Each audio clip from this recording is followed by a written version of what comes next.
네, 안녕하세요. 신선우 목사입니다. 이 매일의 묵상을 통해 여러분들의 매일 그 하루하루의 삶이 풍요로워지고 하나님의 말씀 때문에 기쁘고 감사한 하루하루가 되는 줄 믿습니다. 오늘 우리에게 주시는 이 말씀을 통해 여러분의 삶이 하나님과 함께하는 동행하는 형통한 삶이 되시길 축복합니다. 오늘 우리에게 주시는 말씀은 사무엘상 16장 12절 말씀인데요.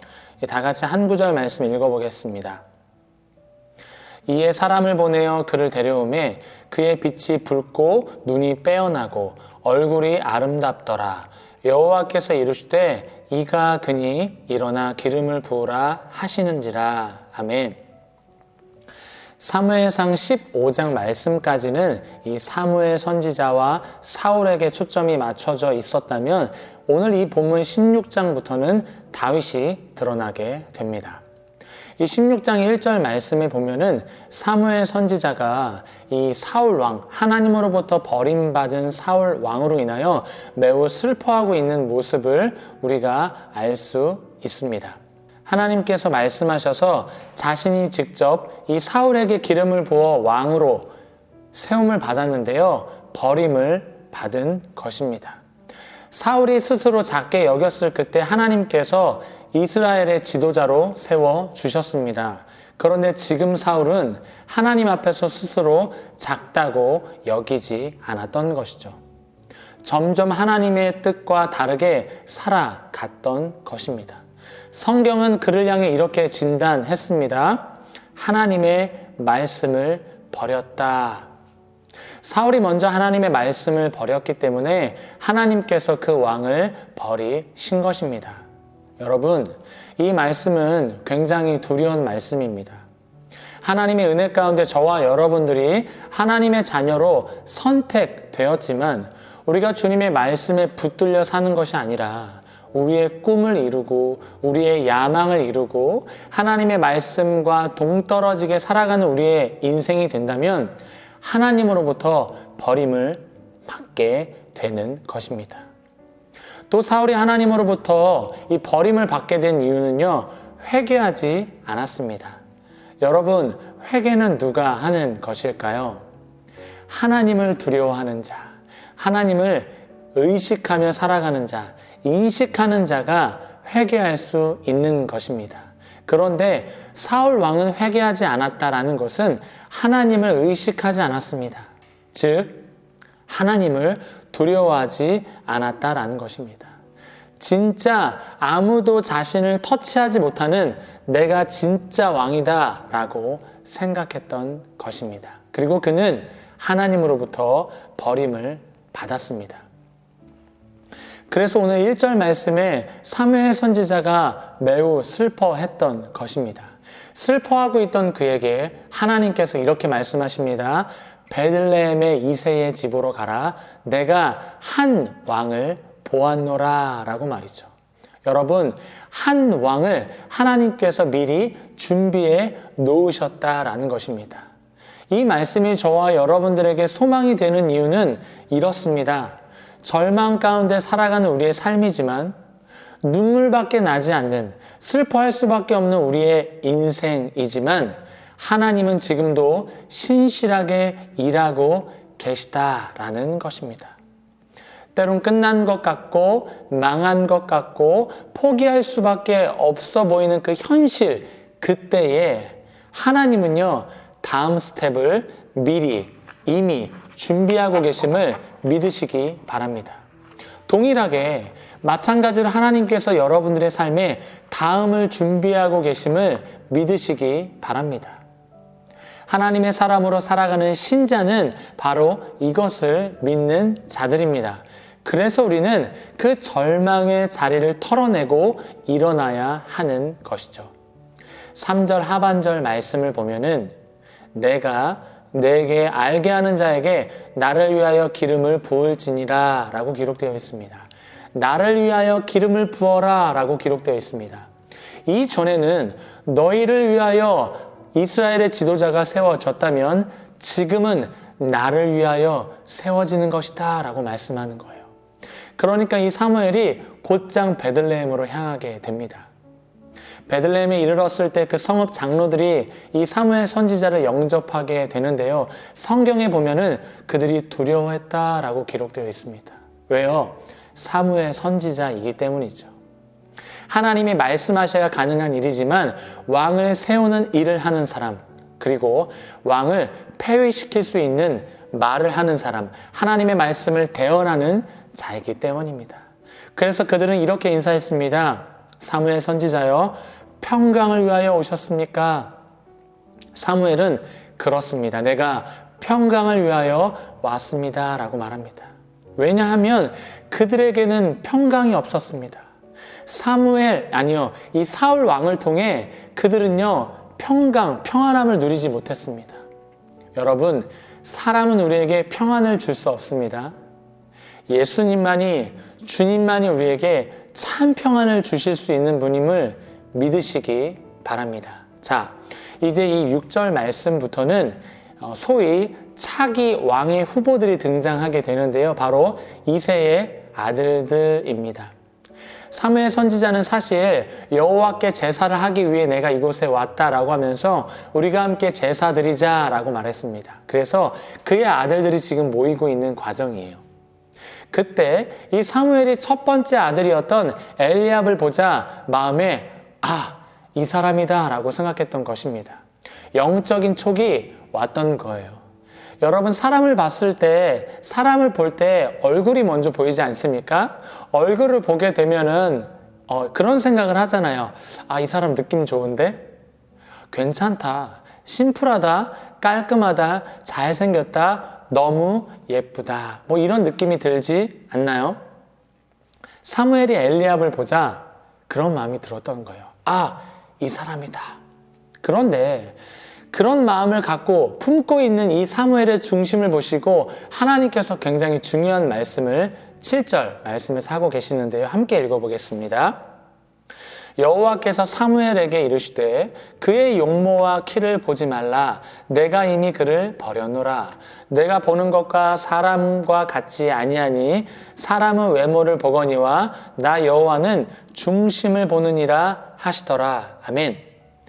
용모와 키를 보면 안 된다라고 말씀하시는데요. 그리고 그 다음에 이렇게 말해요.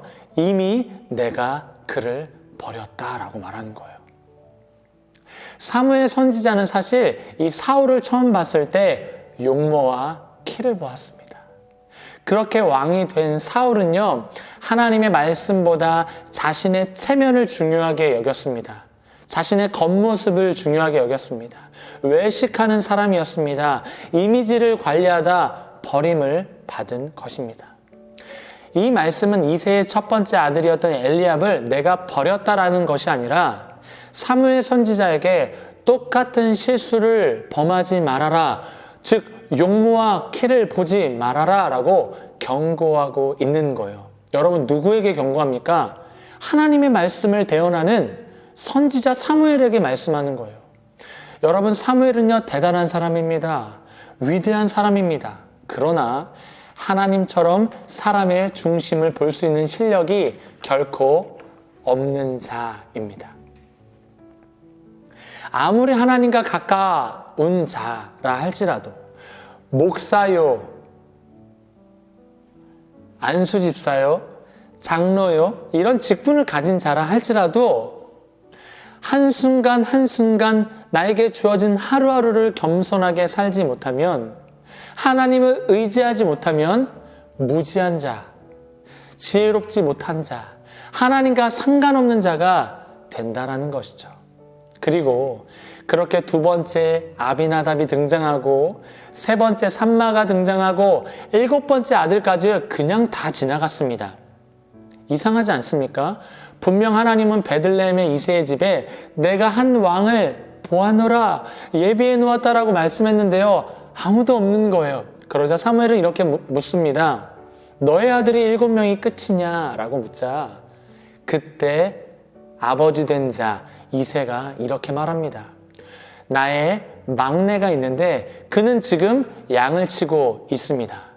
그런데 혹시 당신이 이 막내에게 기름이라도 부을 작정이십니까? 라는 뉘앙스로 말하고 있는 거예요. 그럴 리가 없습니다. 우리 집이 아닌가 보죠? 이렇게 말한 것입니다. 이것이 바로 사람이 보는 눈입니다. 성도 여러분, 하나님을 믿는 사람은 내 주위에 있는 사람들을 결코 절대 무시하면 안 됩니다. 또 자신의 오늘 삶을 바라보면서 나는 이것밖에 안 되는 사람이야, 절망의 말, 부정의 말을 하면 안 되는 거예요. 조금 못나 보이더라도, 조금 부족해 보인다 하더라도 하나님이 우리를 어떻게 쓰실지 모릅니다. 오늘 당장은 별 볼 일 없어 보이죠. 그냥 왔다 갔다 하는 것처럼 보입니다.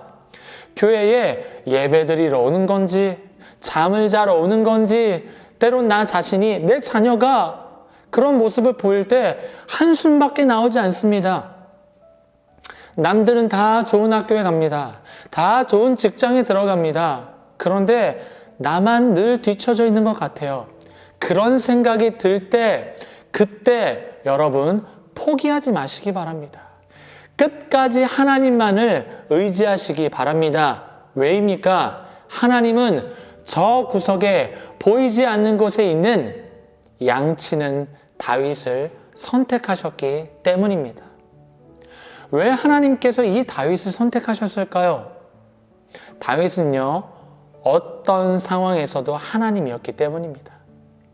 하나님은요, 이 막내, 이 작은 자라는 뜻을 가지고 있는데요, 작은 자였던 다윗의 삶을 늘 지켜보고 계셨던 거예요.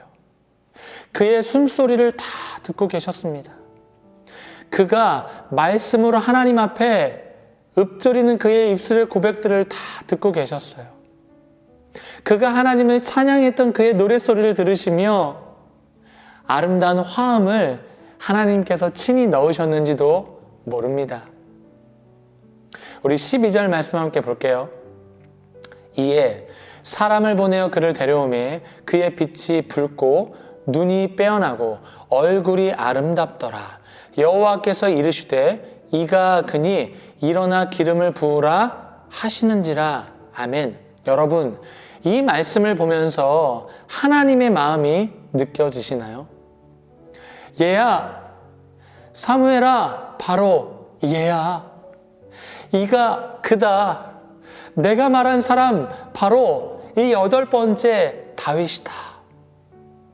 나를 위하여 세우고자 했던 사람이 바로 이 작은 자 막내 다윗이다. 여러분, 하나님의 설렘과 기대가 느껴지시나요?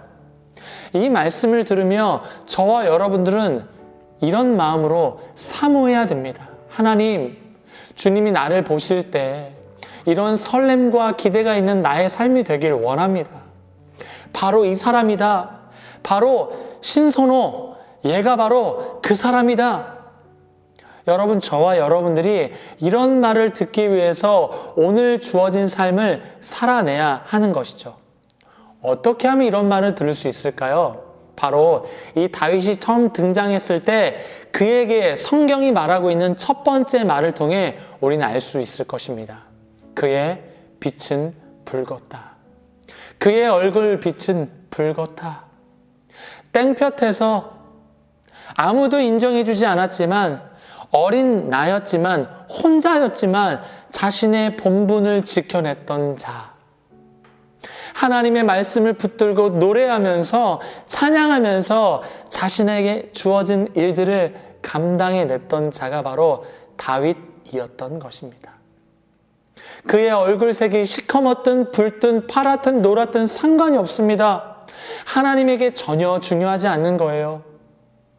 하나님을 너무나 사랑하는 그의 내면이 진짜 아름다운 사람, 바로 다윗이었던 거예요.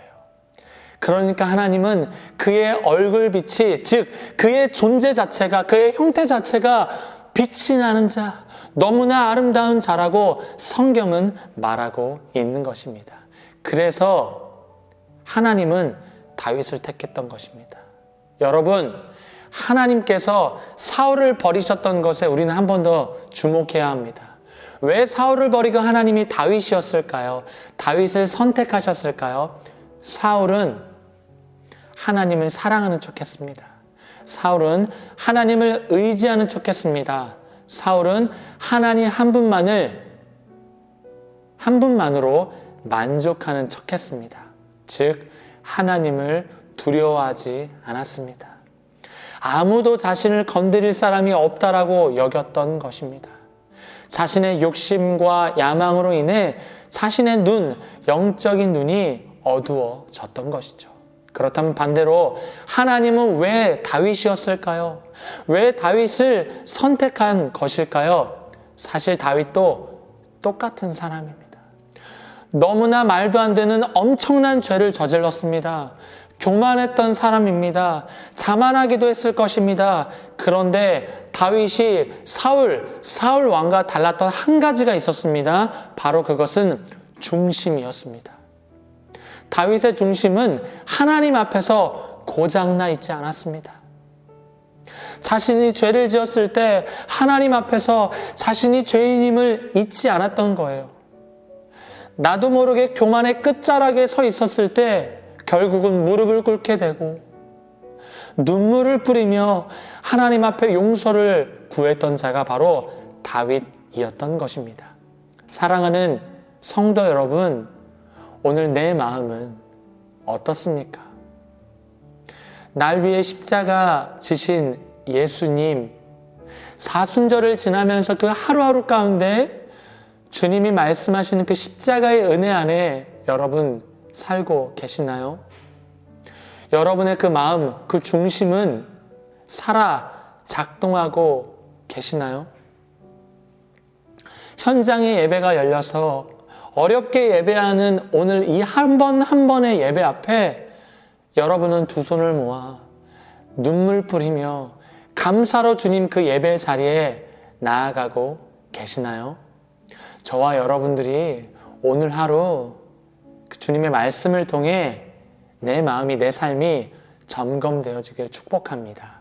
바라옵기는 오늘 16장에서 말씀하시는 것처럼 하나님의 이 기름을 받는 순간, 기름 부음을 받는 순간 그의 인생이 하나님의 영으로 크게 사로잡혀 있었다. 하나님의 영에 사로잡혀 살아가는 오늘이 되시길 축복합니다. 하나님이 함께하는 인생이, 그 인생이 진짜 부자인 줄 믿습니다. 나의 경험과 판단을 의지하는 것이 아니라 중심을 보시는 하나님을 의지하며 오늘 주어진 하루의 삶도 하나님께 영광이 되는 삶이 되시길 주님의 이름으로 축복합니다. 함께 기도하겠습니다. 하나님 감사합니다. 하나님, 사울처럼 다윗도 별 볼 일 없는 사람입니다. 똑같은 죄인입니다. 똑같이 교만한 자입니다. 그러나 그의 눈물이 고장나 있지 않았던 것처럼, 그의 무릎이 딱딱해 있지 않았던 것처럼, 하나님 앞에 엎드려 기도했던 다윗처럼 우리의 삶이 주님 앞에 오늘 하루 엎드려진 삶이 되게 하여 주시고, 주님 앞에 두 손 모아 기도하며 이 주신 말씀을 통해 하나님 살아있길 원합니다. 주님 한 분만으로 만족하길 원합니다라고 다짐하고 결단하는 오늘 우리의 삶이 되길 원하오며, 우리의 삶을 붙드시는 주님을 찬양하는 삶으로 붙드실 줄 믿고 감사드리며 예수님의 이름으로 기도드리옵나이다. 아멘.